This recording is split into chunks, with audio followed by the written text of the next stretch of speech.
how we're going to run this session now for the next half an hour or so is, well, we have our 4 esteemed CEOs, directors here who would like to answer some questions, get some discussion, but we want to involve you. So I will ask a question or two to the panelists, and then I will throw a question back to you, and we'll play a little bit of ping pong like that, and we will see how it goes. There's also a couple of roving mics, so just throw your hand up, stand up, wave your arms around if you've got something to add to your response or something that you would like to add.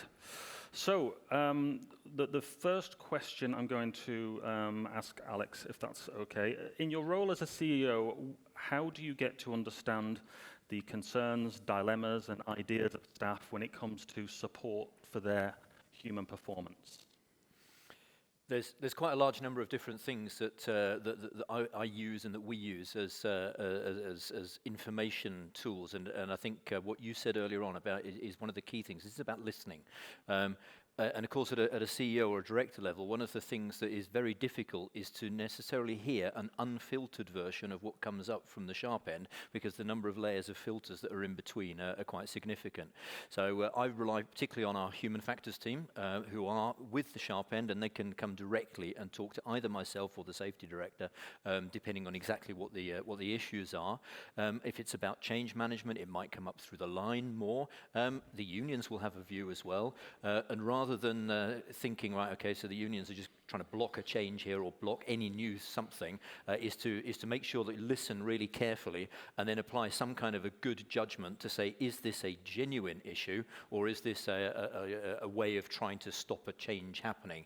But the key thing in the first place is to have the listening and to hear those elements. And sometimes, of course, they come up as either safety improvement reports, which we'll have a very close look at, or they may come directly to me as an email from somebody. That happens on a sort of, should we say, a twice yearly basis. Somebody will just share a concern that they've got, often to do with human factors. And I think what's really important there is to thank everybody who comes up with anything in that fashion, to make sure that the culture is seen and known to be one in which that is heard.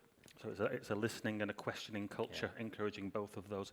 Either of you gentlemen like to add anything to what you've already heard from Alex there about this aspect of finding out what their concerns and ideas are? Yeah, from our side, what I do as a CEO is from time to time on a regular basis, I do have staff meetings where I sit with staff and they can be able to speak to me on a personal basis. And one of the initiatives we've done in my office was also encouraging wellness, is that I run marathons, and sometimes I'll take the ATCs and say, let's go run a marathon. And it's quite amazing that as you're busy running and then you're chatting about issues of performance. And it is quite a free space for them to speak unrestricted, because sometimes the office environment can restrict their ability to share. But once you are, where you are, posting for selfies and you're running, they get to share.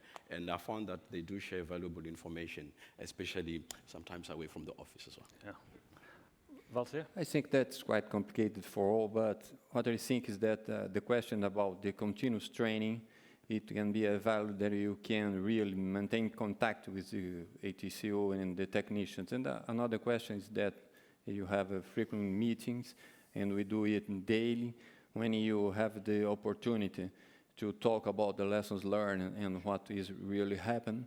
And I think that another question is that we have improved the participation of the psychologists during the operation, even the ACC or the APP or even the towers.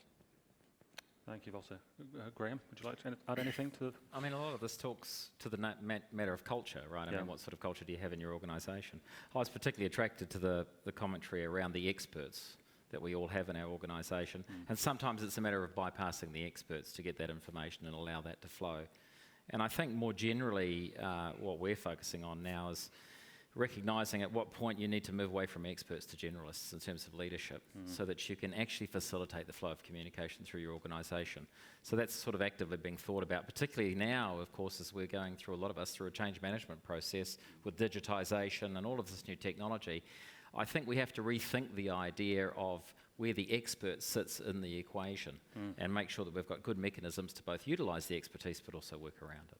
Yeah, closing the gap again between work as imagined and work as done. Yeah. Could we have question number 1, please? Because it relates quite closely to this conversation that we've just had. As a CEO, or as a director, directors general, how much time per week do you spend listening to operational technical staff about their concerns? In your estimation, you can be completely honest, of course. Nobody can see your answer. So less than 1 hour, between 1 and 3, more than 3. Or if you're not a director or CEO, then you don't need to answer, or you can press D. And we have about 5 seconds left for your answers. My system's not.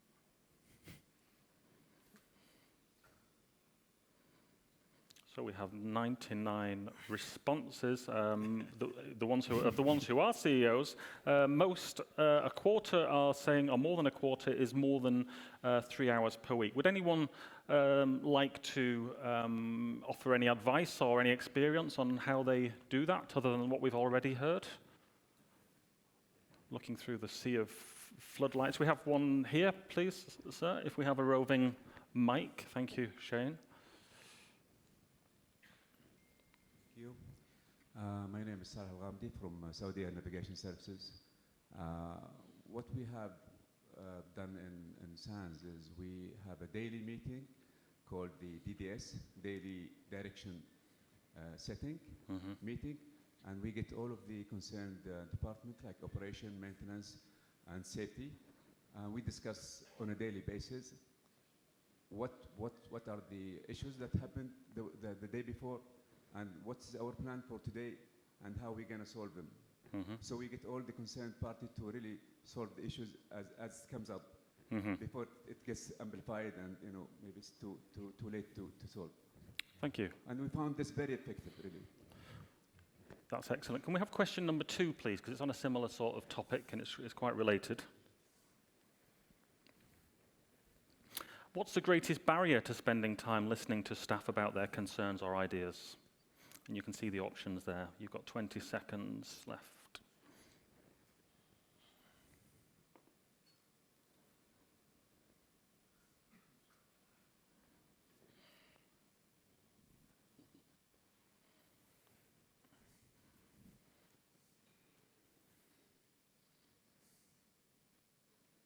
One second, closing.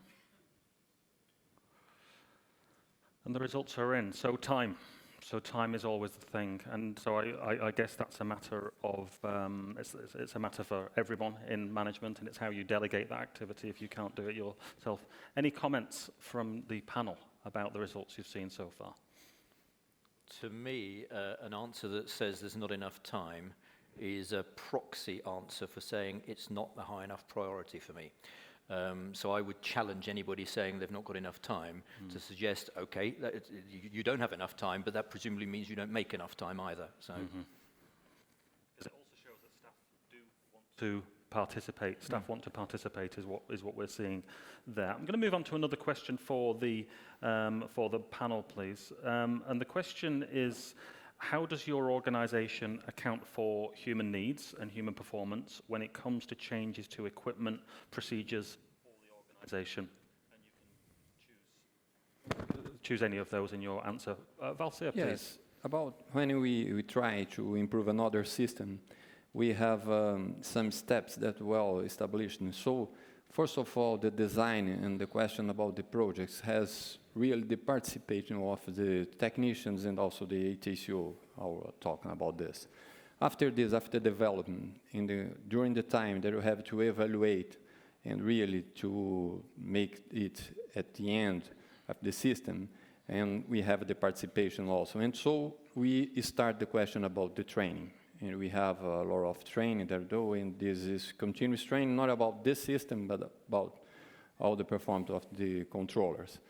After this, it's very important to do that we have implemented a partnership with Eurocontrol that help us really to manage the human resource, even to the question about how to do increase the productivity, but also how we need to make the steps through the instructions in the systems and to improve the systems and really to have it as a successful system. Thank you, Valsir. Thomas? Yeah, to add on to that, from our side, and I'll speak again about the issues of projects, or whether you're getting into an equipment or realigning the organization. it is very important that the human factor issues are part of the pre-planning of whatever engagements that you do in an organization. It needs to be a standard procedure so that it's not an afterthought. How does that now help is that now you are able to integrate different role players within that particular aspect. Whether you're talking about your finance team, you're talking about your marketing team, communications team, and then they are able then to drive those human factor issues into the value chain. So it means that by the time you get to the end, you're not now thinking, oh, what is the human factor to this particular issue? But you've got a buy-in from the people who are going to use, you've got the buy-in from the people who are going to procure those particular systems. And once you've got a buy-in, even when you now start delivering that particular project, it becomes an organizational project and not a particular unit project. And then that at least can then be able to drive some bit of positive outcome into the organization. So more collaboration within the entity by getting everybody involved. Since we're on the subject of human factors, can we have question number 4, please, and then we'll continue this conversation. Question number 4 is, my organization currently employs or contracts qualified human factors expertise. Question number 4, not this one. Ignore this question, just number 4, please. I'm dynamically skipping between questions as the need arises. Voila. A, yes, my organization currently employs or contracts qualified human factors expertise, or B, no, or C, not sure, please. 18 seconds left.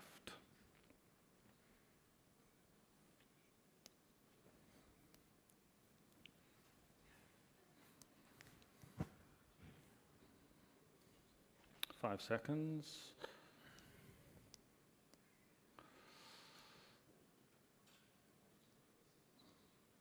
And voila. So it's a good result. 65% almost. Organizations currently employs or contracts. Well, let's go then to the next question, since it's related, which is question 5. Which strategy would you prefer to help support human performance improvement?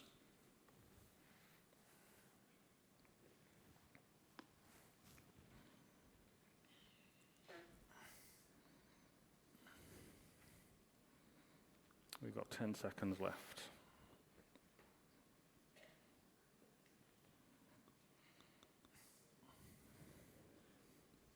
Probably number C. And closing.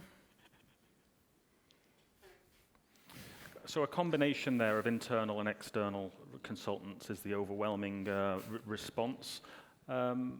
Gentlemen, any comments? Graham? This is one of my favorite topics. I'm pleased you asked.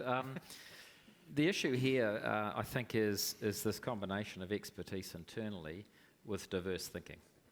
And that seems to me, and I think the evidence is pretty clear, that you get much better outcomes when you get the happy combination of our own internal expertise, but it is challenged by diverse outside thinking. If I have a concern about the change management processes that we're going through, and I think a lot of our organisations are going through, it's as if that we don't get enough diverse thinking. We think that air traffic controllers and associates know how it all works. I come from outside. I've only been in the organisation 18 months, and although we do a number of things very well, I can say without any doubt whatsoever there's a lot of thinking we need to take from outside of our own organisation in terms of the systems and the processes that we're creating now. Alex, tell us a little about your team, if you can, please. Well, we have a small team of human factors experts, and of course, human factors expertise comes in lots of different shapes and forms as well. So we use some internal expertise there. Primarily, we use those expertise for 2 different things. One is when we design a new project or program to try and design the human being into it, rather than take a new piece of technology and use the human being as the sticking plaster to cover up any gaps that happen to exist in whatever we've got. So designing that human being into the future. And secondly is when we have an incident as well. Find human factors wonderfully informative in finding out really why something happened. Because generally speaking, if it's an error that a human being makes, the error that a human being A can make, human being B can also make, and understanding why that's actually happened helps us to find a solution to mitigate the risk of whatever happens afterwards. And I suppose going back to my first point there, that's one of the most fascinating things for me, looking at all this new technology that's coming and involving the ATCOs, for example, and the engineers, I think is absolutely vital. But one of the questions is, with this digitalization that's on its way, what precisely is the human being best at, and how can we design our systems so that we maximize at the optimal point for the human being in that future system, rather than just simply take organically grown technology that comes together, try and design the human being into that system of the future. Yeah. Thank you. Thomas, how do you do that in South Africa? Yeah, I think I'll focus on the training aspect of it. We've got an academy where we bring the ATCs in and we train them and get them into the system. What we have done is that we've made sure that in the makeup of our faculty, or the trainers basically, we've got people that are internally within South Africa, but you also go into the region in sense of, how do you look at the rest of the continent? Because our view is that, the ATCs are global employees. And it's very important that at the beginning, at the early stage of their training, you get them contextualized to understanding that aviation is a global business, and you need to be aware of different dynamics and diversities within your own region as well and globally as well, so that you are then able to interact with the customers, which are the airlines, every time they come and use our services in the country. So we embed it in the training programs that we have. You've mentioned training, and Thomas keeps wonderfully leading us to the next question without any prompting. So could we have question number 6, please, on continuation training? So how many days of continuation training do air traffic controllers in your organization receive per year? There's the options. Based on the information that you know, if you're aware, then how many days of continuation training do they have?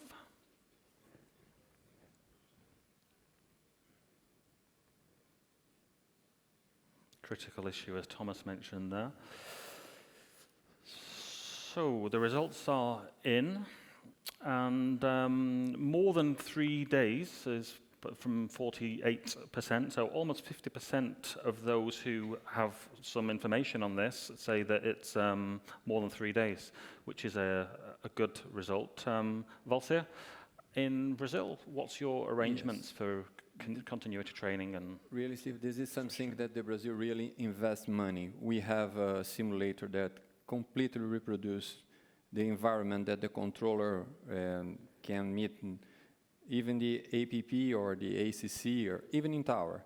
And in Brazil, about 10 and 15 days per year for each controller they spend, and they have the opportunity to train. Even the question about the degradate when you have problems in the system, and even when you have new system, new implementations. I mean, one thing that I've found over the last few years in traveling around Europe in particular, around 20 countries, in spending a week or 2 weeks in each country, is training seems to be getting cut little by little, and that's linked to staffing very often being a constraint. Another thing that controllers say is that they'd like to be able to experiment more in training. When I spoke to Captain Richard de Crespigny at the weekend, that's one thing that he said, that training should really be allowing pilots and controllers to do, not just to pass a series of imagined checks, but to experiment what would happen if we do this. Yes. Is that the kind of thing that you integrate in any of your training? I mean, in our case, I don't think we can necessarily say that, but for us, we've got so many new things coming on board in any case that the training's very much directed towards, I suppose, a future vision of services to that extent. But I like the idea. I think it's a great way of keeping it fresh. I mean, what we all fear in this business is operational drift, where we just slowly drift away from the standards and procedures that we have. And so it sounds to me that that's potentially a way to ensure that you can get back onto track, but also to keep it fresh in people's minds and, avoid that sort of laxity that creeps in over time. Yeah. I suppose there's two kinds of changes. There's the changes that we plan, and there's the changes that are going on, the drift, as we say, which could be in either direction, in a wanted direction or an unwanted direction.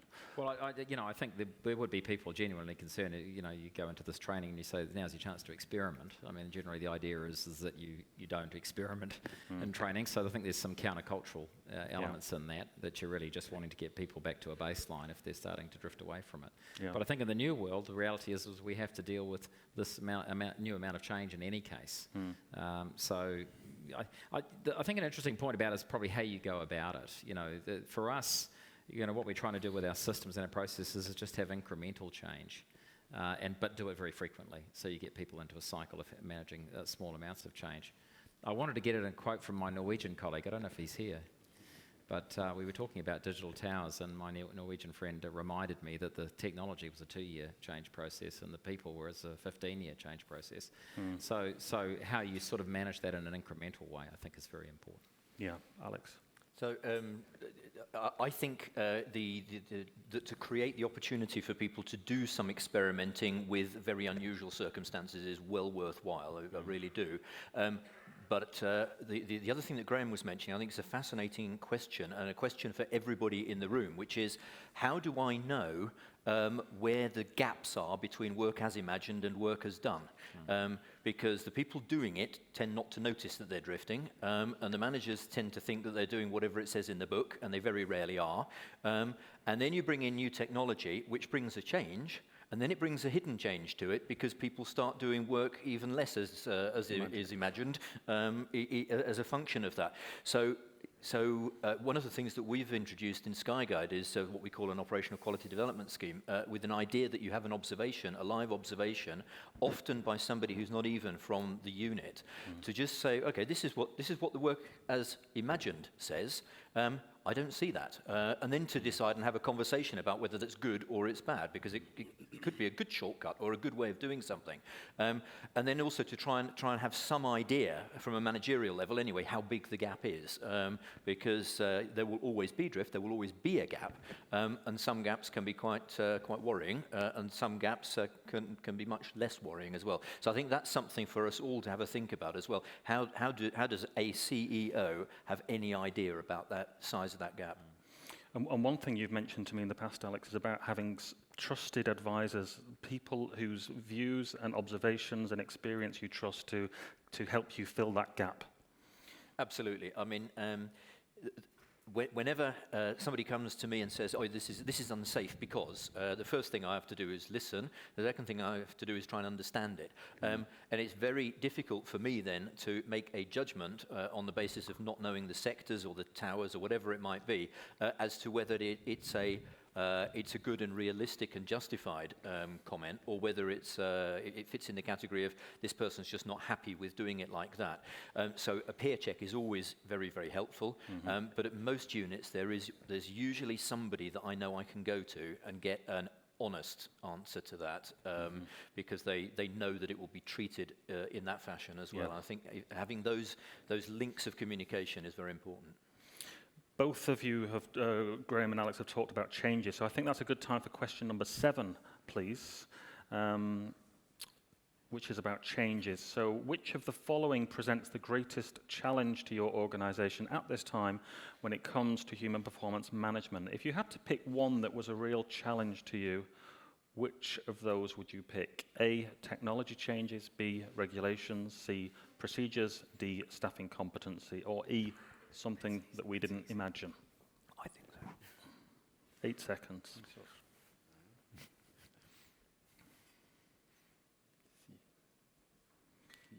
We have 82 votes. The survey is closed, and staffing and competency, no surprises there, I would say, and technology. Anyone in the audience like to expand on any of the key challenges that are affecting them at the moment, that they're grappling with, any of the dilemmas, or should we ask the panel here? So we have Valsir is ready to answer, I can see. Describe to us some of the key challenges in terms of any of these changes that are relevant to you in Brazil. I think that, for me personally, I think that what we have as our greatest challenge it's when you change the technology. Because when you change the procedures and you maintain the technology, it's not so difficult to train and to implement this. But when we are trying about change the technology, and we have many examples here, and we have some presentations today that can show us what we can do about the technology and how it will be modify all what you think about the ATM and the question about the drones and things like that. So I think that we have to prepare ourselves to this modification technology. But the question about the staffing and to maintain the procedures and have the opportunity to how to identify when you have problems is also difficult. So I agree with all. Mm-hmm. Thomas, would you like to add anything to that? Oh yes, definitely. And I think from a staffing point of view is the issues about the engagement that you get from your staff as well, because what you then tend to see is that ATCs their lifespan within an organization can be quite long. And at some point, the excitement and the joy starts to be stagnant. And you gotta always be thinking as a CEO, say, look, from a staffing point of view, beyond bonuses, how do I create an environment that the ATCs are continuously challenged and revitalized and energized to go to work? And I like this point around issues of experimental and continuous training, because it creates a working environment that continuously challenges you beyond what you just get used to on a day-to-day basis. And I think that can go a long way in terms of improving that staff engagement that you get from our colleagues. And also one of the challenges that we do have as well is that as the years goes, you tend to see you've got a different makeup of staff, the millennials that are coming into an environment of the older generation, if I may put it like that. So it's always a good challenge for us as CEOs to always make sure that the environment is holistically accommodating for this new era of employees as they now come and blend in with the older guard. And I find it quite interesting as well. Before we finish, I have a quick fire question. Just a short answer. If we all work in an ultra-safe industry, now if you had to explain to a neighbor why your organization was safe, what would you say? First, Alex, please. The way air traffic control works is a mixture of having the human being and the technology work to its best, and we try and design our systems so that where the technology fails, the human being can take over, and if the human being makes an error, the technology can pick up the slack there. And with that, we create barriers that creates a very safe industry. I'm convinced. Graham. Yeah, I mean, I would just say highly systematized processes that have been proven over an enormous period of time, coupled with this absolutely essential culture around safety, which is supported by the leadership. So that would be my response. Yeah, I'll say, neighbor, this is an extremely important activity globally from an issue of safety that when you've got an individual who is responsible for a lot of lives, there is a need for us as an organization that as we walk into the office, priority number one is safety. We speak safety in the organization, we sing safety, we eat safety probably during lunch, and that's what it means to us. I would say, believe in me, we are safe, but after this, I can show all the investment that we have done about these questions about the human performance, in the way that we have put in psychologists and other professionals and consultants to monitoring all the problems that we have with the human resource, and to try to really to solve this. And it's not quite simple problems, because human beings are all complex. Well, it's interesting in my time traveling around ANSPs and spending time speaking to controllers, engineers, all the way up to boards and directors, is I asked them that question. It's one of the first questions I ask, actually, is if you had to explain to a neighbor why your organization is safe, what would you say? And they usually say three things. The first thing they say is nobody's ever asked that question before, because we don't think about safety from the point of view of safety. We think about it from the point of view of unsafety, potential incidents and accidents. So we have a kind of so we don't necessarily think about why we're safe and therefore how to defend what we're doing to keep it safe. The second answer, once they've thought about it, is some people say it's safe because of the way that we've designed it, because of our safety management system, quality management system, the way we design equipment and procedures, the way that we do training, the way that we manage. And then when I speak to the controllers especially, what they say is it's safe because of us. It's safe because of our professionalism, because of our teamwork, because of our competency. And it highlights two kinds of safety. There's the safety as designed, or designed safety, and there's adaptive safety on the shop floor. And it's about investing in both of those, investing so that things are designed to be as safe as possible, and investing so that controllers, engineers, frontline personnel can adapt to create safety at the front line. But the last question I'd like to put to you is about the future. So we have about 5 minutes or so left, and I'd like to ask you, please, what kind of plans or ideas do you have for the future in terms of supporting and managing human performance? Valsir, please. Okay, we highlight now the very important partnership that we are doing with the Eurocontrol, and this is a system that we call LTMPPS, Long-Term Manpower Planning System.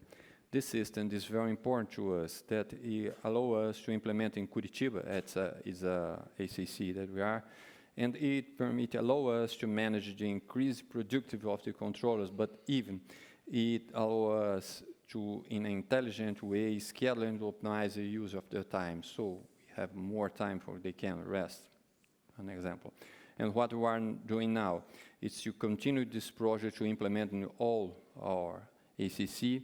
It's an important partnership that really allow us to have the important tools to plan in the future of the needs about the human resource and even about the question about the instructions and things like that. So this is an important investment, and we now can see that it's good, it will have good results for us. Thank you, Valsir. Thomas, how about the future? What's your future plans and strategies? Yeah. From our side, the future, I think, from our office as well, is to see more of a focus, especially around, how we, evaluate the performance of ATCs. That we don't focus a lot on what could go wrong. We also, spend time looking at what went right and getting some lessons into that, and uplifting the organization as well, because a lot of times you're waiting for an incident and you start now getting to know, the people and how they do their work. It is important that even when things are going right, we are on top of that as well. One of the things that I also like to see for the region, especially Africa as well, is that more interaction at a regional level where, the lessons can be, learned and be shared, so that as we, develop a way forward as well, we've got inputs that is also diverse. And why do I say that? Because we're moving into a technology that emphasizes a lot of collaboration. If you look at the satellite surveillance, program that we talked about today, it will require that we are continuously, working in harmony regionally and globally as well. And I think this is the future that I see: more collaboration and more working together as well. And also, from the finance side, that we'll also be able to, start seeing a shift in our income statements and balance sheet towards, more training as well, and also making sure that we emphasize that we can also support this from a numbers point of view in terms of making sure that we maintain high performance teams. Thank you, Thomas. Graham, your ideas and plans? Oh, so for us, it's really, we've got all this new technology that we have to implement over time, as a lot of us do, because we realise that the current mode of operation can't work with drones, and it can't work with the amount of traffic in the sky and the mixed arrangements that we're going to have around controlled and uncontrolled airspace. So we have a problem we have to solve for with new technology. And so as we go and implement this, we've got all these new interactions that we have between humans and technology. And to Alex's point, you've got to find where that optimal point is, and you've got to have your human factors people on the journey with you from the outset. So, and that's what we have right now. So as we implement each of these new projects, we have invested in the human factors at the design stage to figure out what those optimal points are for interaction with all this new technology. And that's the thing that worries us, because we are creating a whole new series of interactions, which we need to do, but we've got to get the human factors element right. Systems thinking, I like it. Graham? Alex, bring us home with your plans and ideas if you can. So the first part of my answer was going to be very similar to Graham, so I'm not going to bother saying that, apart from that actually works very much for us as well.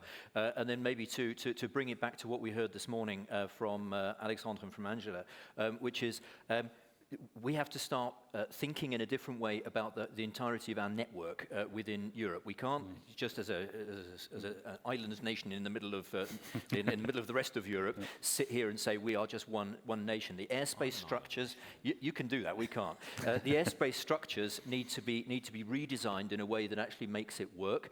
We need to get the airports involved as a critical node within the whole system, and not just look at the top of airspace or whatever else and say we'll solve that first and come back to the rest later. You have to design everything as part of that system, and then make sure that all of our systems in the ANSP world are talking to each other to start with, and then sharing as much information as we possibly can, as much data as we can, with all the other key players in the system to create that optimal place that we need to go to. All of that needs to be done in partnership with the neighboring states. It needs to be done with the industry that can help deliver that, and it needs to be done with a focus on the customer at the end, because that's what we're doing. That's why we're doing it. So we've got back to the most important part, which is serving the customer. And I think we've just had a great discussion. I hope you will agree on human performance, making it easy for people to do the right things and hard for people to do the wrong things, and getting the right diversity and expertise right from the beginning in order to do that. Ladies and gentlemen, please join me in thanking our esteemed members of the panel. Thank you very much. Well done, chaps.